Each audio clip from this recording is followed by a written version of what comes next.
Good afternoon, everybody. Thank you for joining us here today for our June 3rd, Tuesday at 3 webcast series event, 5 Things Your IT Provider Should Be Telling You.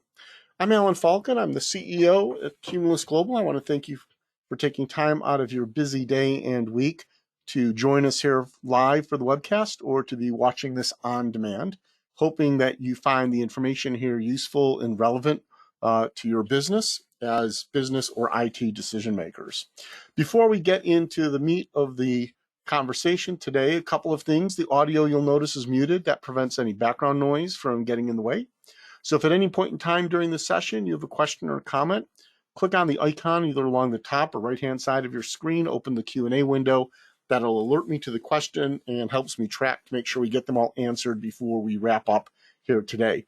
In addition to answering in line as we go through the content, we have plenty of time for Q&A at the end of the session as well. We typically cut that off. We cut the recording off before we get to the Q&A session. So the recording is a bit more manageable, and I'll provide my contact information should you be watching the recording and you have any questions. Also, a reminder that the session is being recorded. We'll post it within 24 hours. Feel free to share it, and it's one of many resources we have in our resource center to help small business owners and IT leaders understand current trends and issues and adapt to them. We like to share our knowledge and share information to make you better leaders, managers, and to help make better decisions along the way. That said, let's dive in and really talk about the premise of today's webcast is really about discussing what we would say is, oftentimes IT providers' first priority, right? And, when we talk about, well, there are 5 questions at least that, or 5 things that they should be telling you as a client. Oftentimes IT providers don't. And sometimes that's, really comes into, what's their first priority versus what's yours first priority. And oftentimes within, any service business, the priority is about what works for us as the provider. So it comes down to familiarity. IT providers often, don't often go outside of what they're familiar with in looking at issues or recommending solutions to their clients. They don't necessarily actively search for creative ideas. Sometimes if something's broke, don't fix it doesn't apply. Sometimes if something's broke, maybe you're not aware it's broken, or maybe there's a better solution that's more cost effective out there. The other aspect that often happens in IT is inertia. We're doing we do what we do a certain way, and it's easiest to continue doing it that way. We see it often with more traditional managed service providers who will bring cloud in and add it to the environment, but not really guide the client and guide their clients through a full transition to leverage cloud and take advantage of everything it has to offer. Many IT providers are afraid of souring a relationship if they come back and say, hey, we've been doing X for several years, but now it's time to do Y. They see that as potentially disruptive, particularly if there are costs involved, even though it might be a better solution. Sometimes they cost more, sometimes they're more cost effective. And really it comes down to success and how successful has the IT provider been in serving you, and would they benefit from would you benefit from a broader perspective coming from your IT provider? And finally is the timing. Sometimes we talk with peers who say, look, we've got this great thing we want to do, but the timing's not good for us as the IT provider, so they hold off on it or delay it. The real issue, however, should be, is the timing good for you as the client? And so now we're going to dive into these 5 things. First up, number 1, the nature of cyber attacks is changing. Now, we wrote about this a couple of months ago in our blog on the website. And really, it was, initially when we saw this news coming across our industry press and sort of delved into some of the reports that the news stories were based on, there appeared to be some good news, right? In 2022, the volume of ransomware attacks globally dropped by 22%. Hey, that's a victory, right? Fewer attacks, a little bit less to worry about, everything's there.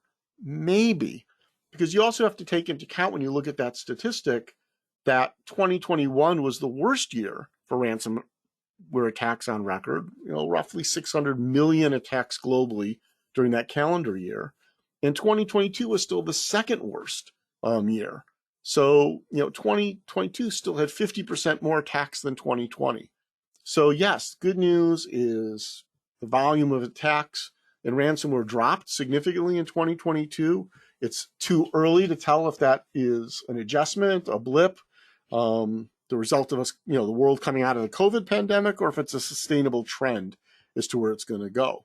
But at the same time, when we look at those research reports, we see some different cyber attack trends that need to be of concern. Particularly 3 significant increases: data theft and extortion, cryptojacking, and IoT malware. Now, a lot of small, mid-sized companies aren't really active in IoT. They don't have IoT as part of their information systems. It may be embedded in packages or process control systems, security systems that they've hired out or license or use, but not necessarily doing it themselves. So, a lot of you might feel, hey, this doesn't apply to me. However, cryptojacking and data theft and extortion should be a concern to you. Cryptojacking is when folks can gain access to your computer and your network and your resources, particularly servers, and effectively they install crypto mining software on it, and they're using up your processor and your memory and your cycles to mine cryptocurrency that they then benefit from. It's a form of theft of computing services, and actually a very, occasionally well-enforced federal crime. Data theft and extortion is a different twist on ransomware. And really it comes from the analysis out there that says collecting ransoms to decrypt files is less attractive to data theft and extortion, because the attacker with data theft and extortion, they get on your network the same way. But instead of encrypting files, they simply identify sensitive information, collect it, and threaten you with releasing it. It might be trade secrets, it might be financial records, it could be customer communications that could damage your customer relationships or cause them to leave you as a service provider, as a company. And so we're seeing an increase. And what's interesting is that the increase in data theft and extortion on a percentage basis roughly correlates to the decrease in ransomware. So it's almost a shift in approach in what they're going to do once they get into your network. And the challenging thing about data theft and extortion is they're on the network. If you don't discover the malware quickly, then they can be there for an extended period of time. Now, we also do see situations where attackers go in, they steal the data, they do extortion, and then they still do the ransomware, although that's much less common. Well, the good news from a strategic standpoint, and again, you should be having these conversations with your IT provider, is that you may not need to alter your security strategy or your footprint, if you will, against these changing threats, because the mechanisms for folks to get into your environment and do crypto mining, to do data theft, extortion attacks are in most cases identical, but at least very similar to what they would do to get in to do ransomware. It's effectively what they're doing once they've breached your environment that's different. So for that, we still, see our security CPR model is the way to go, right? C is for communicate and educate.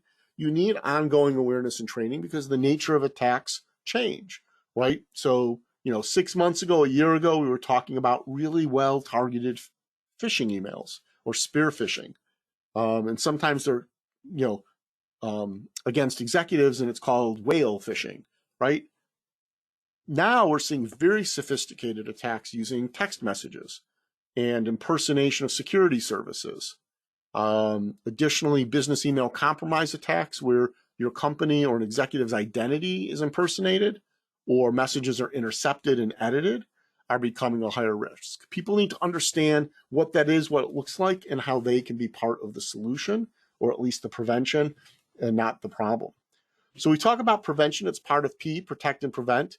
And again, when we talk to small businesses, our focus is on if you protect yourself against both the most common forms of attack and the most damaging, which also means the most expensive to resolve, you've pretty much got your bases covered outside of any industry or regulatory requirements you might have.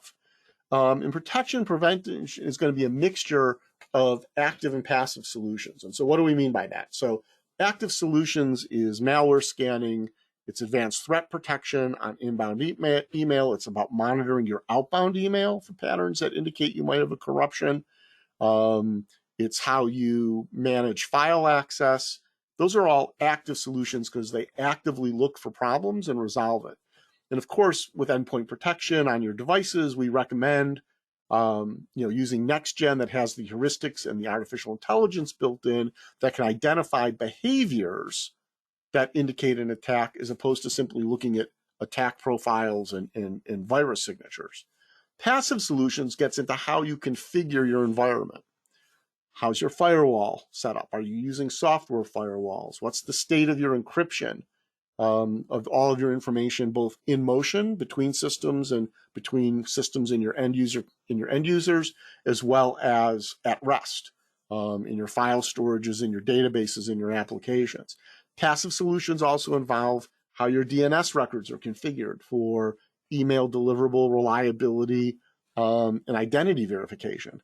That can both stop inbound attacks and prevent, really do a great job of preventing and mitigating the risk of business email compromise attacks by making sure that your domain is trusted and trustworthy to your recipients, and even going so far as to manage, monitoring deliverability and what people are doing when they don't trust your email and getting feedback on that, so you can make sure that you're protected and responding properly.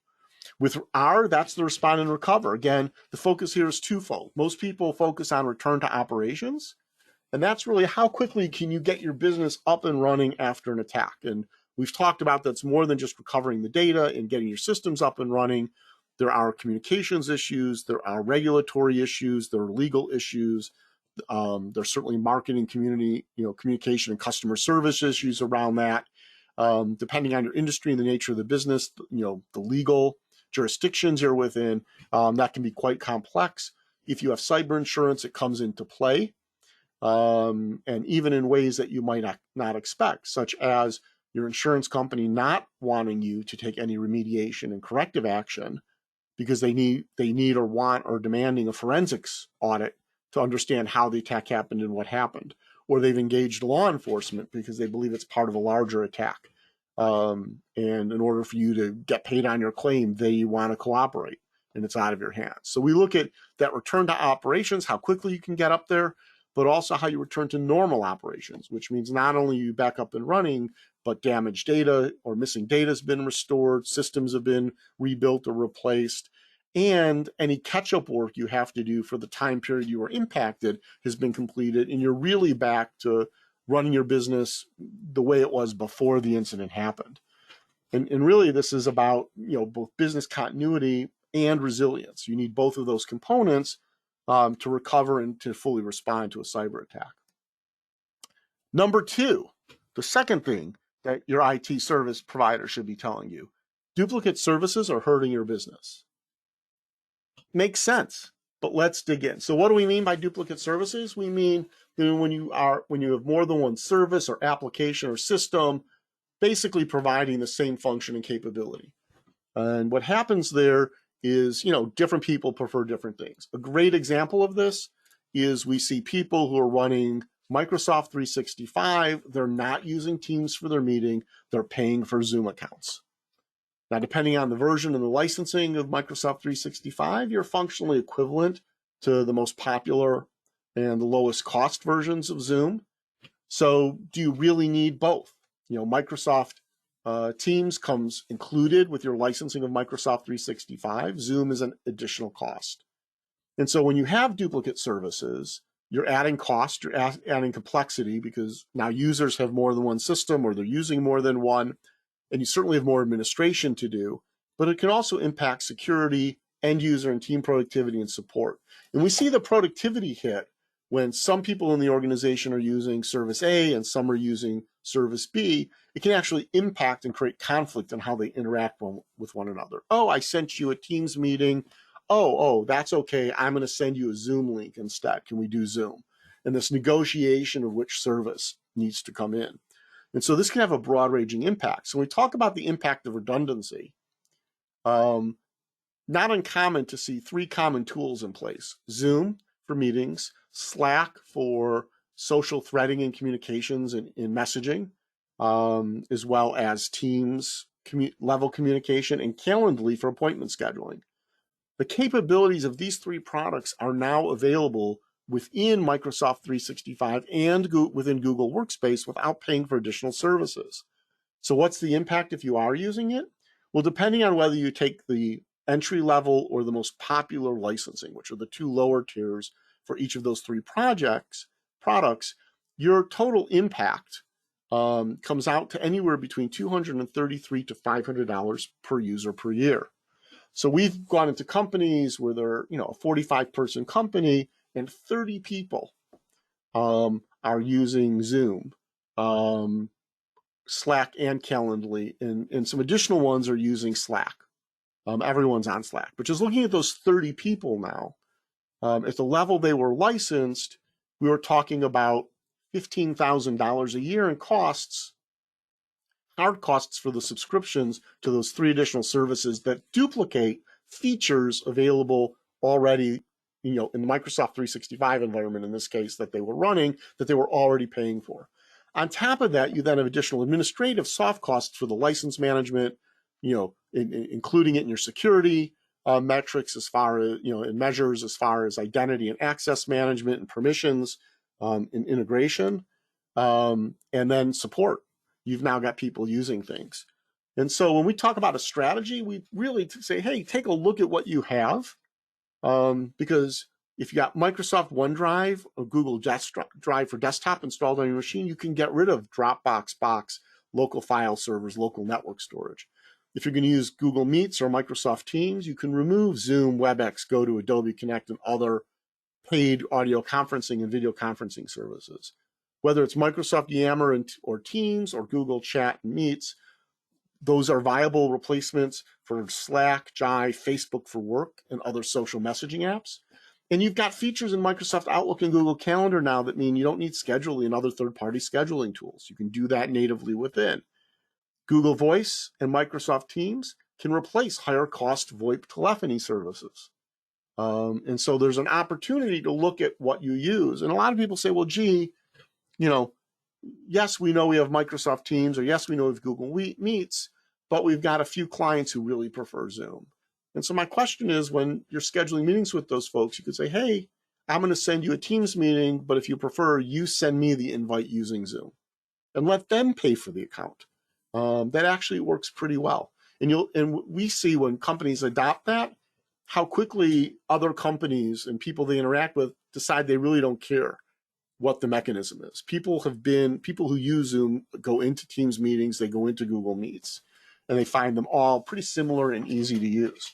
Now, granted, you might have features in your edition of Zoom that aren't in your edition of Google Meets, for example, but you can generally upgrade your Google Workspace license to get those features for less money than it's costing to maintain the separate license. So there's a huge advantage there.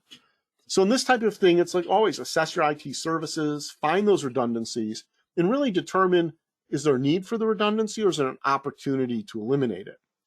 You then need to plan the transition, right? And that involves communications and getting buy-in from folks that says, hey, we can be more efficient if we're all using the same tools, and we can be more cost-effective and efficient if we're using the tools that we're not paying extra for.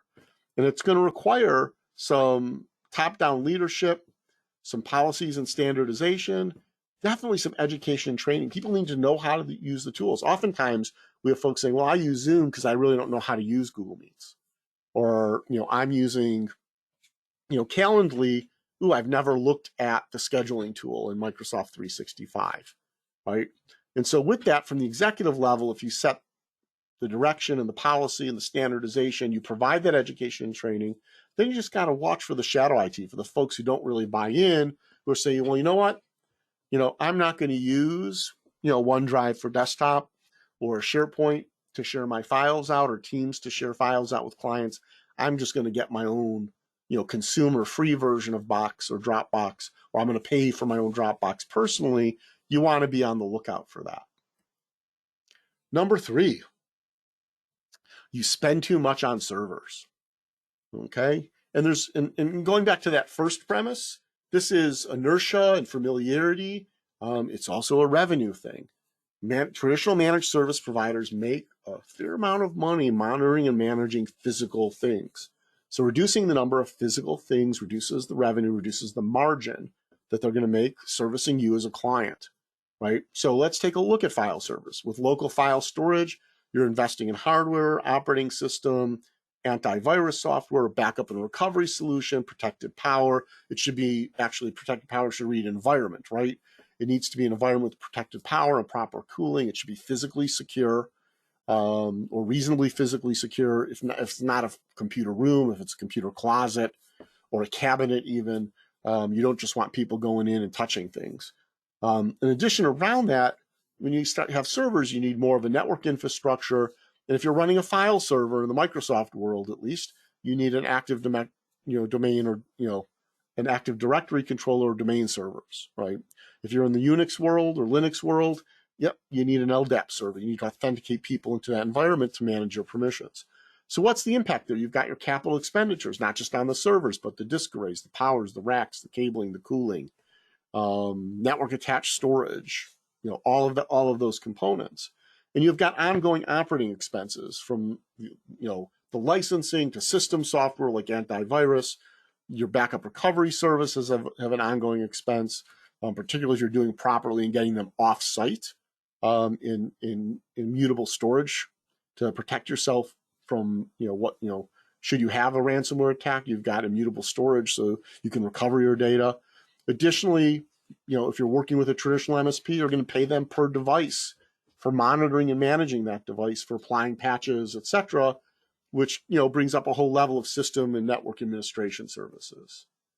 But if you take a strategy of going server to service, and this is really what you want to be talking about with your IT provider, it's a real simple action plan, right? You want to structure what it's going to look like. So you take a file server, and the easy migration or the easy plan is to say, hey, on our file server, people have individual folders for their personal work, and then there are shared folders for projects or for departments. Excellent. Your individual work goes into My Drive or into OneDrive. Your shared goes into shared drives in the Google Workspace environment or goes into SharePoint file services or Teams in the Microsoft ecosystem, right? You plan it out. What permissions do you need? Who should have access to what? It's a chance to step back and actually validate the security and the data protections you have internally as you plan that migration. Then you migrate from the local storage to those ecosystems, and along the way, consider what else you can do. The number of times we work with small businesses that have a local file server, they're using cloud-based software, right? They're using Sage, the Sage Online, the SaaS version of Sage. They're using an HR service that they access through the web. They're pretty much in the cloud, but yet they have this local file server. And to support that file server and manage the permissions and the access, they have a primary and a secondary domain controller. Now, sometimes that's all one physical piece of hardware with 3 virtual servers on it, which isn't great because if your physical hardware fails, your entire environment's down. Or sometimes it's 2 pieces of hardware or even 3. So if you decommission that file server, do you still need those Active Directory, the primary and secondary domain controllers? And do you need that investment in software or hardware, even management, administration, or can you replace it with an identity and access management service, right? So without an on-premise Active Directory service, you can still authenticate your devices into your Microsoft 365 environment. And Google offers similar services. Some companies opt to say, hey, you know what? We're going to go with a tool like Jump Cloud that also controls access to those laptops when they're off network. Or we're going to go with Duo and provide a universal single sign-on 2-factor authentication environment. A lot of options there. But the impact in this strategy of server to service is you're going to eliminate those major purchases, the multi-$1,000s for servers and disk and upgrades and physical repairs. And from an operating expense standpoint, you're going to have you're going to have an environment. Those file services are already integrated with Microsoft 365 and your Google Workspace subscriptions. There isn't necessarily, I mean, in some Microsoft licensing, you might need to purchase extra storage if you're a high volume storage user, or upgrade to a limited storage or larger storage version of Google Workspace. But once you do, the file service and the cost is included in those subscriptions. Now, if you have special needs, there are advanced solutions available where you move into GCP or Microsoft Azure for specific types of storage you might need to connect for applications or databases, etc. But for most small, mid-sized businesses, SMBs we're talking here, OneDrive, SharePoint Teams, Google Drive, Google Shared Drives meets the need. And within that, you reduce the admin and management services you need, and you can still get your integrated backup recovery services, typically at a lower cost, because you're not worrying about device on site or software on site copy, off-site copy. You're in the cloud. It's cloud-to-cloud backup. It's immutable storage. It meets those needs. Now, there's some other aspects here, which leads us to number 4, which is remote desktop VDI is better than on-premise servers. And this applies to file services as well as application servers. So when we look at on-premise application servers, they are less efficient than moving to the cloud. And why? You've got capital expenditure and operating expenses to buy and maintain and manage those. You have to worry about security. You have to be prepared to protect your business, make it resilient with business continuity preferably, but at the very least disaster recovery and backup and recovery solutions. You have to worry about remote access, right? And part of what that leads to is an inconsistent user experience, where the experience that people have when they're in the office is different than what they have that's out of the office. How they log in might be different, what it takes to connect. So for example, it's not uncommon within small businesses to say, hey, you're in the office, you log into the computer, boom, you're connected to the network. When you're out of the office, you log into your computer, now you have to start the VPN to get you secure access to the network that you then log into to get access to the applications and your file server and all of your data. And so having application servers on premise makes it significantly more difficult to support remote hybrid workforce. There's more technology components to make sure it's reliable and secure. It's more burdensome to the end user from a connection and a security standpoint. And in effect, it can really hamper collaboration and productivity. And because you've got more pieces and there's more admin and more support involved, you're going to have higher costs. In fact, companies, when we work with businesses that have, on-premise application servers and some people are accessing directly and some are VPNing in, we see a much higher rate of support. And why? Because people who work in the office almost all the time when they do go off-site aren't familiar with the VPN, or their VPN password's expired. And they now need, in order to log in, they've got to reset a password, they've got to reconnect. It can take them 15 to 20, sometimes a half an hour to get everything set so they can log in. So for the occasional remote user, it can be very destructive to productivity. And even regular users find it inconvenient and irritating.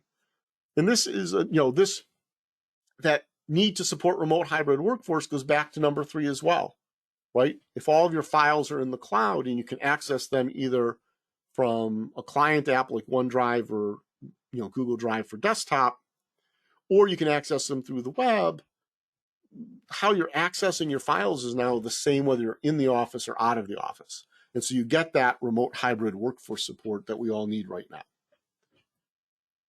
And so what do we mean when we talk about virtual desktop infrastructure? It's an environment that resides within the cloud. And effectively, you get a private, secure network with any servers and images of desktops that you need. And your identity and access management is integrated. So if it's set up properly, when you log into your local machine, you have the ability to connect and authenticate to the virtual desktop environment.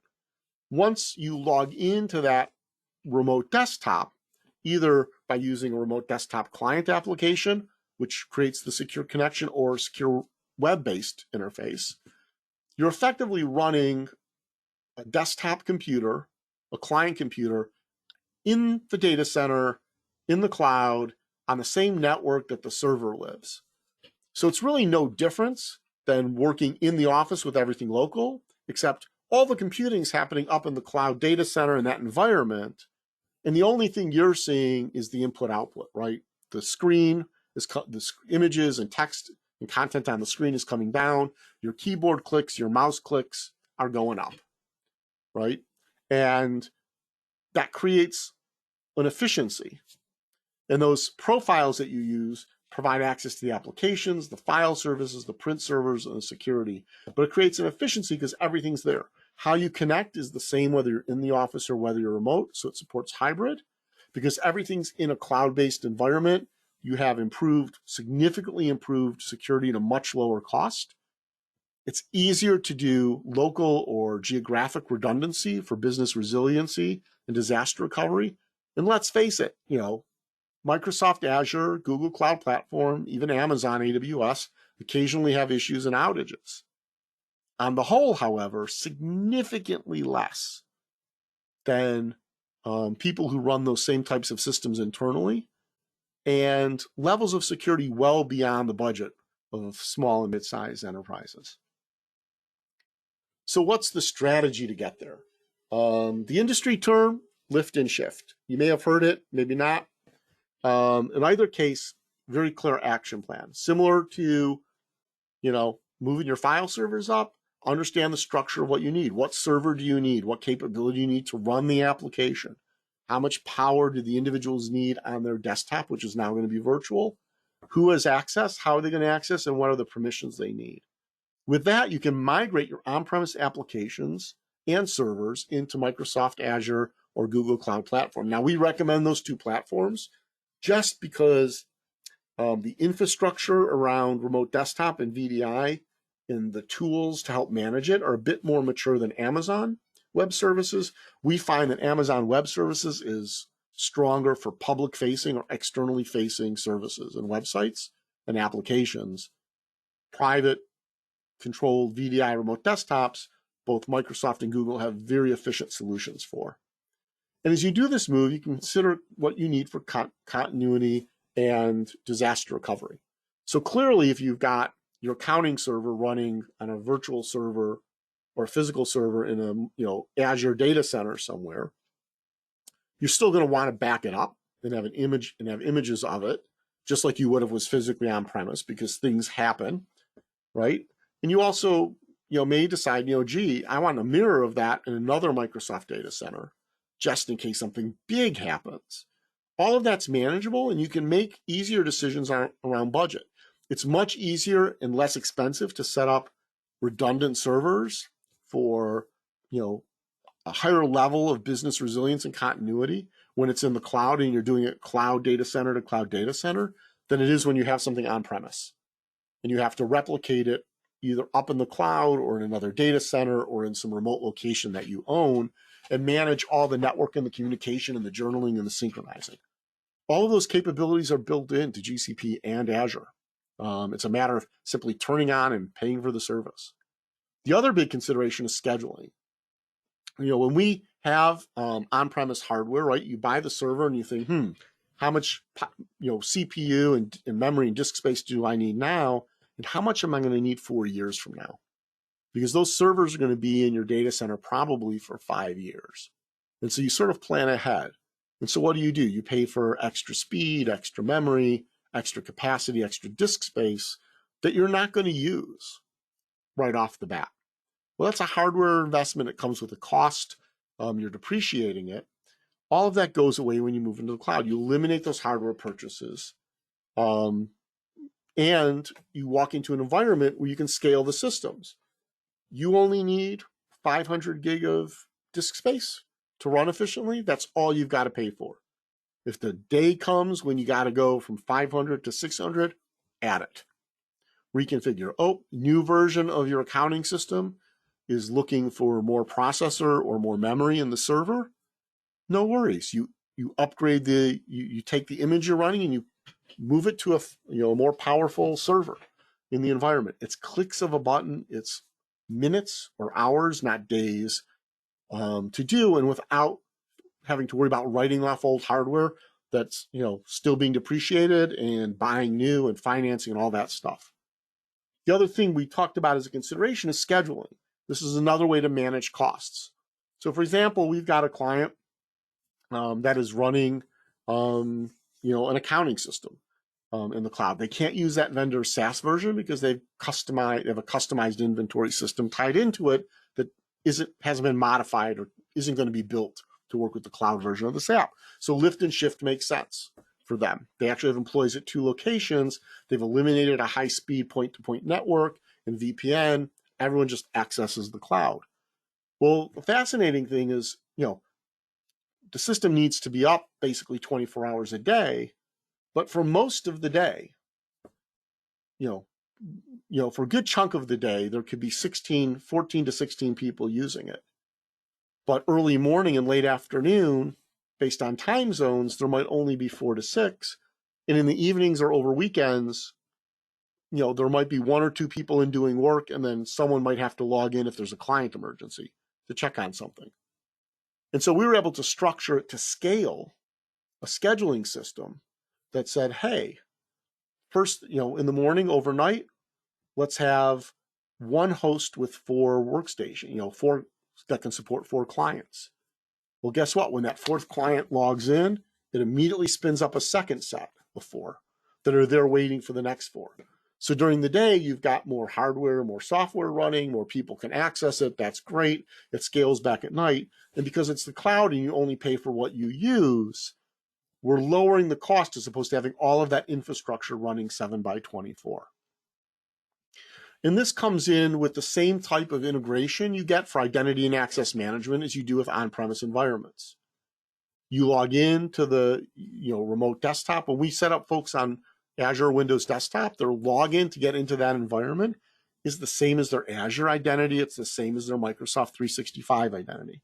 1 username, 1 password, 1 mechanism for multi-factor or 2-factor authentication.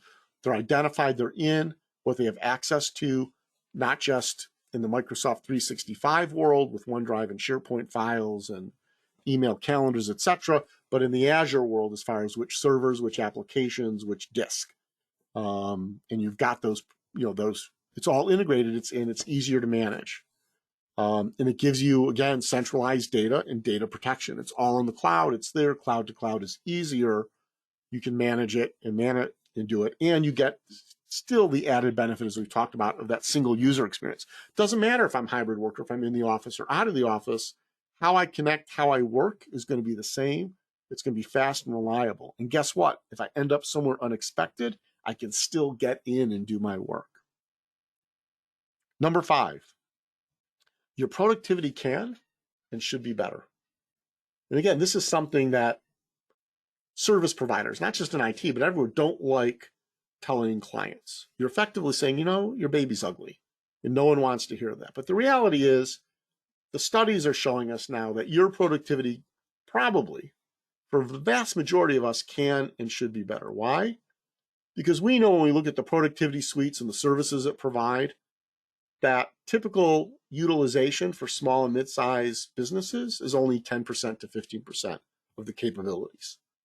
And that spans email, calendars, file sharing, your chat messaging service, how you do meetings, and even how you edit your documents in those environments. 10 to 15%. Why is that? When we moved to the cloud, it was a change. When we moved from Office locally connected to a local file server up to the cloud, it was going to be a big change. So what did we do? We set it up so that it looks and feels the same. And we said, hey, the way you did it before, you can do it now. The only difference is there's no file server in the closet. The files are up in the cloud. We made it as transparent as possible. Now that made the transition and acceptance of the cloud really easy. But what it did is it set a limited expectation of the benefits of making the move. It focused on, we're going to save money by eliminating servers, or we can cut back on how much we're paying our managed service provider, and it's good for the business, and you'll be able to do things just the way you do them now. Great for acceptance, great initial motivation, but it's missing the piece of, you can do things the way you do things now, and you can do better. There are more efficient ways to work. There are new features. and capabilities that exist because we're in the cloud that don't exist the way we were working pre-cloud. An example is calendars, right? We have our personal calendars, we do conference rooms, and here we're using some Google we're using Google Workspace and calendars as an example. The same holds true for Microsoft 365. There are a whole slew of underutilized features. Find a time, the ability to invite people to meet and click find a time and have the system look for dates and times that everyone's available or most people are available, so you can make a decision on when you even want to ask to schedule it. Resource calendars going beyond conference rooms. We've seen trades companies like plumbers and HVAC that have some specialized equipment. They use resource calendars so the technicians can reserve the equipment for service calls in advance for specific days of the week. So someone's not showing up to go out to a job and saying, oh man, where's the widget machine? It's only to find out that Dave took the widget machine for a different job, right? He could have reserved it. Team calendars that focus on a common calendar for projects and activities that are shared across a team. Being able to set out of office and focus time. What's interesting is with hybrid work and people working more asynchronously, individuals want to best manage their time for productivity. And I know a lot of people don't believe that, but the research bears that out. So the ability to set out of office or focus time where the system will automatically reject meeting requests during that period and give a reason, right, is a powerful tool. It lets your team organize their day so that they control when they're in meetings and when they're able to focus without interruption or with minimal interruption on tasks and projects. Another great example is appointment scheduling. And we talked earlier about people pay for Calendly. Why? Because it's hey, here's a link. See when I'm available, pick a time that works for you. You avoid all that back and forth of suggesting at times and having it accepted or rejected or modified. And so appointment scheduling is now built into Google Workspace and the calendars. It's built into Microsoft 365. In fact, many editions of Microsoft 365 have a separate tool called Booking that not only lets you manage your schedule, but it's great for service business, small services businesses like salons. We can actually put pricing for different types of appointments and collect payment or integrate with payment collection. And then, of course, time insights, which let employees look at how they're using their time. That's the graphic on the right-hand side, to see if they feel that they're optimizing their day when they're in meetings, when they're not, when they've blocked off time to do work, and how it goes. In Google Workspace, the calendar on the left, you'll also see that people can identify their working location and simply let their coworkers know whether they're at home or in the office or someplace else. So that people who are scheduling a meeting can say, well, we better do this remotely, or this will be better when Dave's in the office on Thursday, instead of when he's working remote. And so these are tools, no huge rocket science, but they improve collaboration. They make it easier to interact and schedule meetings, and for individuals to manage their own time. That improves productivity. Email's another example. We still see people sending attachments instead of sharing links. You end up with multiple copies of documents with change bars and edits in it, and someone's going to have to copy and paste and read and figure out how to combine it all together, rather than sharing the original, giving people suggestion or edit access, having one source of truth, and people being able to see each other's comments and collaborate in a better way. Other things such as simple inbox versus different inbox layouts where you can manage priority and unread, focus, important, non-important, as well as the ability, both systems have the ability to create templates for common replies and business activities to avoid the retyping or cutting and pasting. And again, these go highly underutilized, but having your team know they exist and how to use it and they start to adopt it improves productivity. So it's the productivity dilemma, right? We moved to the cloud. That was the change. Initially, there was an impact in productivity dips when you make the change. People get used to the system. They figure out, how do I do what I've done? And boom, there you are. You're on a new system, but you're back to the status quo. If you want to see improved productivity, you need to invest in support, education, and training. We call it getting set, right? You have to be there to answer users' questions, which isn't really support from, I think it's broken. It's more, how can I do that? How do I do this? How can I can do that? Is there a way to do X, Y, Z? And providing that. So support is really a one-on-one form of education or training, which you want people to understand the benefits and the big picture education about how you want to use the cloud and expect people to use the cloud in the most efficient ways. And then the training to show them how to do that in ways that are relevant to the tasks they perform on a day-to-day basis.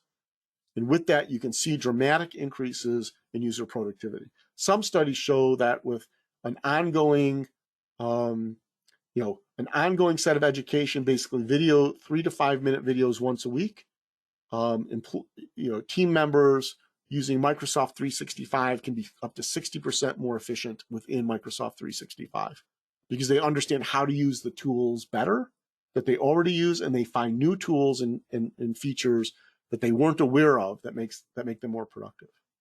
So those are 5 things.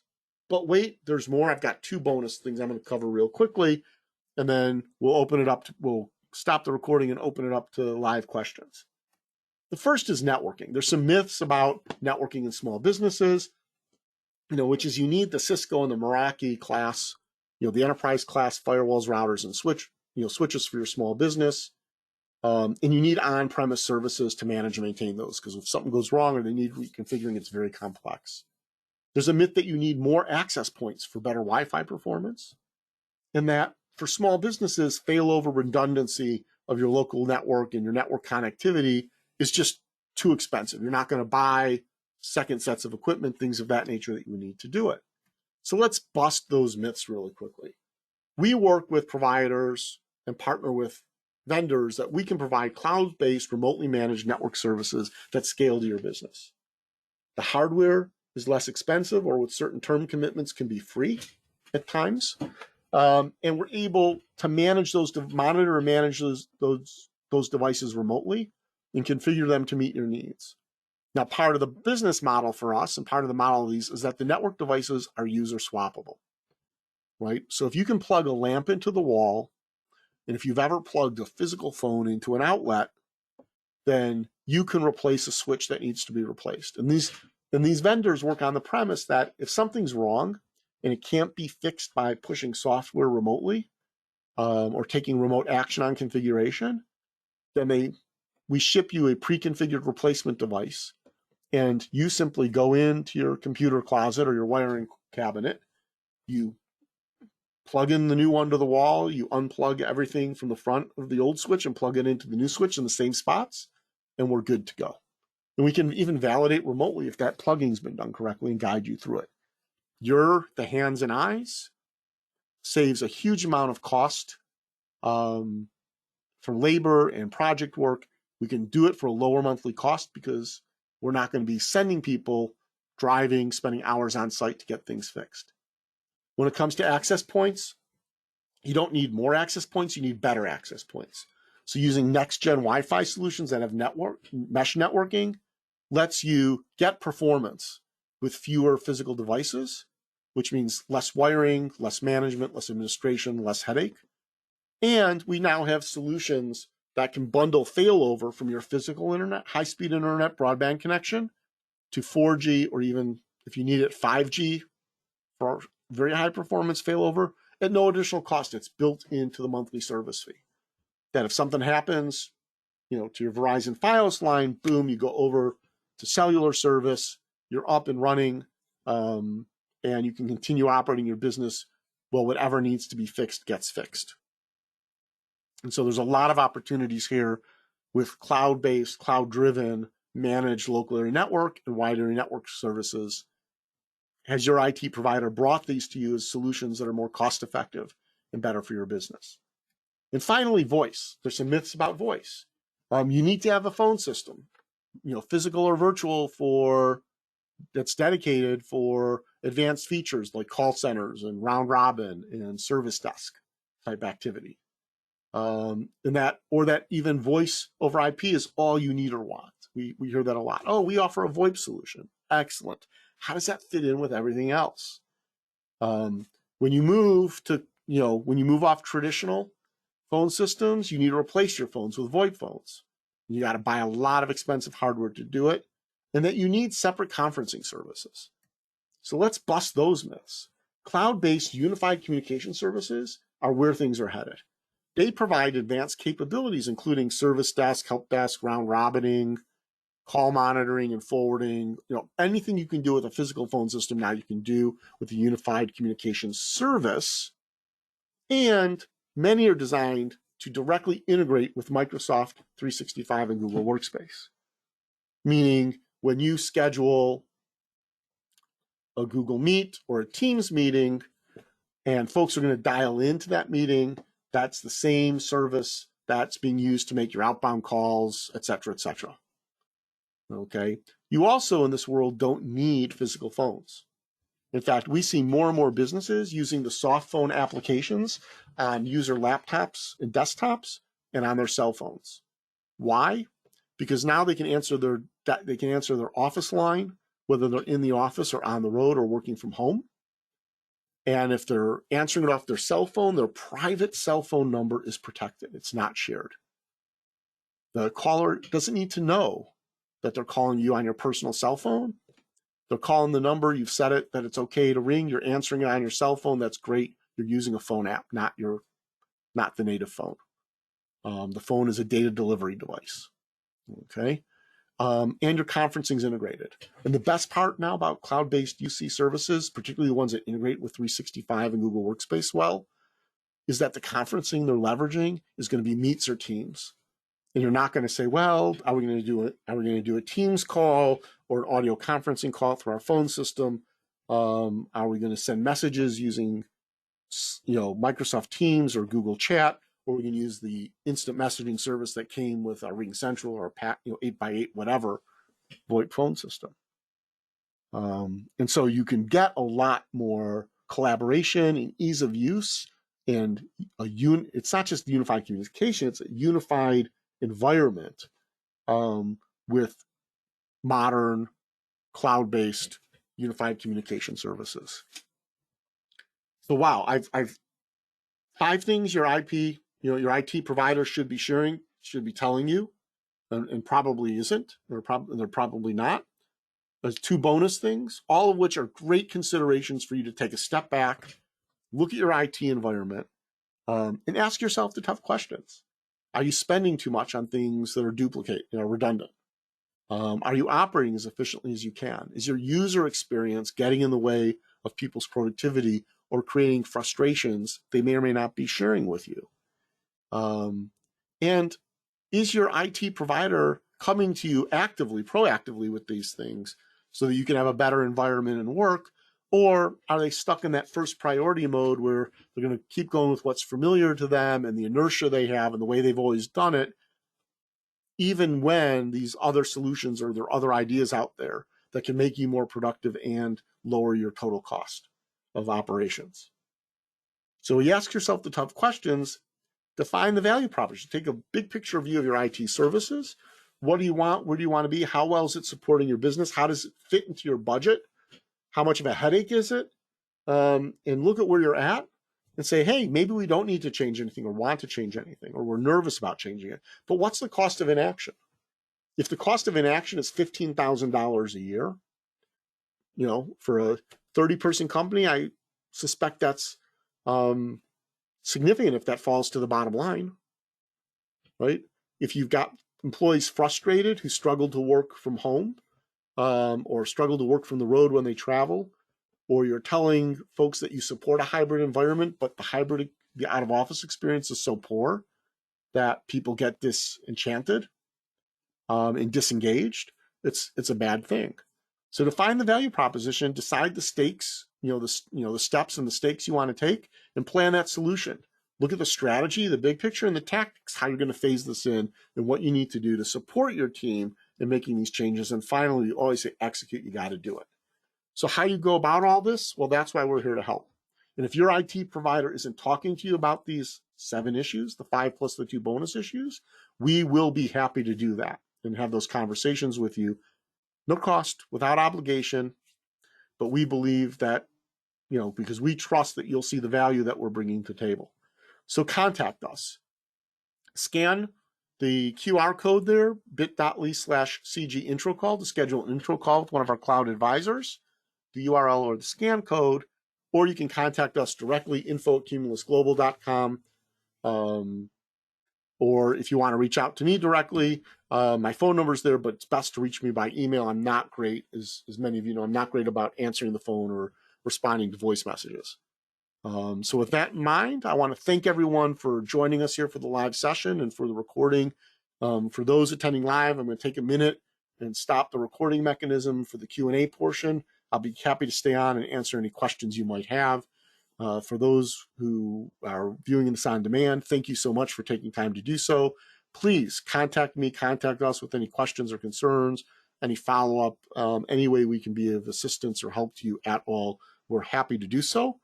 So thanks again for joining us and look forward to seeing you here next month.